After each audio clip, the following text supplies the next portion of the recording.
Bienvenue sur Odopal TV Artois. Nous sommes aujourd'hui à Hénin-Beaumont au Salon de la Pologne pour la 4e édition où nous allons vous faire découvrir les différents stands. TV. Voilà. Bonjour Odopal TV. Bienvenue au Salon de la Pologne. Alors juste je suis en train de servir madame qui a commandé des petits gâteaux. Alors il y a un makowiec. Makowiec c'est un gâteau pavot polonais typique. Il y a les pączki, ce sont des beignets farcis au pruneau souvent. Voilà. Je vends ici des faïences, enfin faïences plutôt du grès émaillé en provenance de Pologne, d'une petite ville qui s'appelle Bolesławiec, dans le sud-ouest du pays. Ce sont des produits qui sont moulés à l'unité, puis peints à la main à l'aide de tampons en mousse. Ils sont cuits 2 fois à très haute température, 1250 degrés, ce qui permet de les utiliser au four, au micro-ondes et au lave-vaisselle. Bienvenue sur le stand du Salon de la Pologne à Hénin-Beaumont.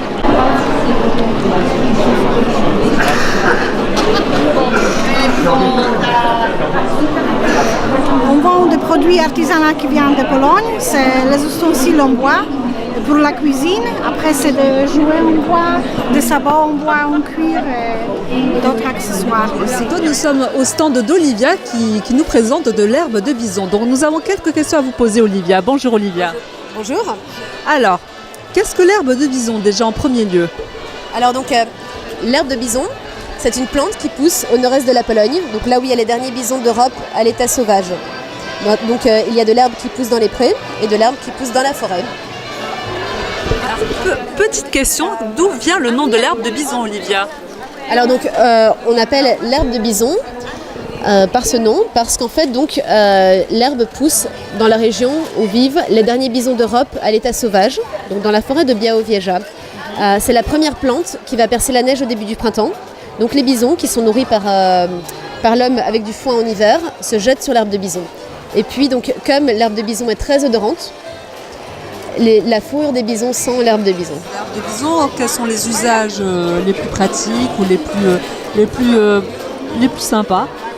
Alors donc déjà au niveau des propriétés, l'herbe de bison est digestive, drainante, antioxydante et selon la légende aphrodisiaque. Juste là-bas, les fleurs d'herbe de bison. Donc ça c'est l'utilisation la plus classique pour faire de la vodka à l'herbe de bison. Donc on laisse macérer les brins ou les fleurs pendant 1 semaine dans la bouteille pour que la réaction se fasse. Et ensuite, à titre décoratif, on peut les laisser dedans parce que c'est beau.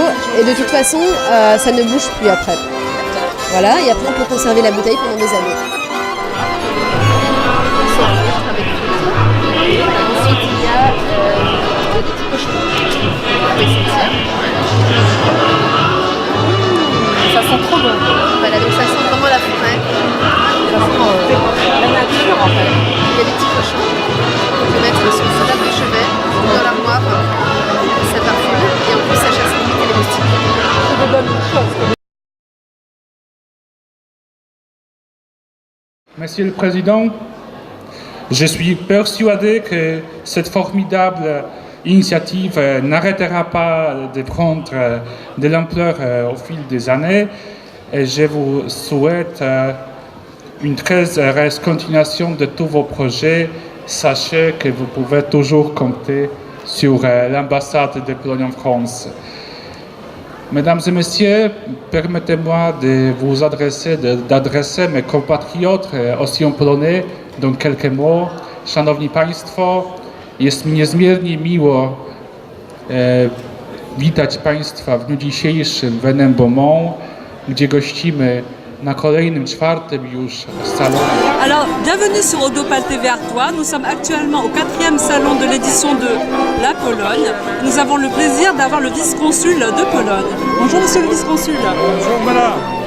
Alors, quelles sont vos impressions par rapport au salon de la Pologne après avoir visité les stands et puis les richesses culinaires, les richesses culturelles? Comme j'ai déjà dit, c'est impressionnant le nombre de popularité de sa renommée. Bon, il y a quelques cents de visiteurs chaque fois. Pour tous les 2 jours, on va voir, je ne sais pas, au moins 8 000 de visiteurs. Donc c'est impressionnant. La communauté polonaise est assez représentée dans le bassin minier. Quelles sont les valeurs prônées pour ce salon? Bon, c'est toujours la possibilité de rapprocher à la culture à langue natale et retrouver cette culture dans cette culture française parce qu'ils sont bien intégrés ici dans votre région. C'est ça.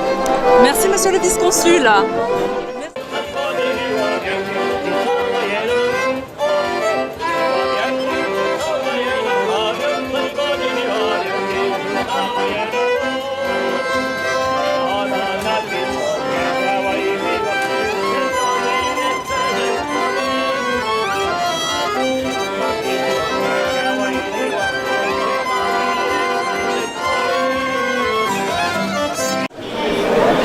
Merci de nous avoir suivis au Salon de la Pologne et retrouvez-nous rapidement sur odopaltv.com.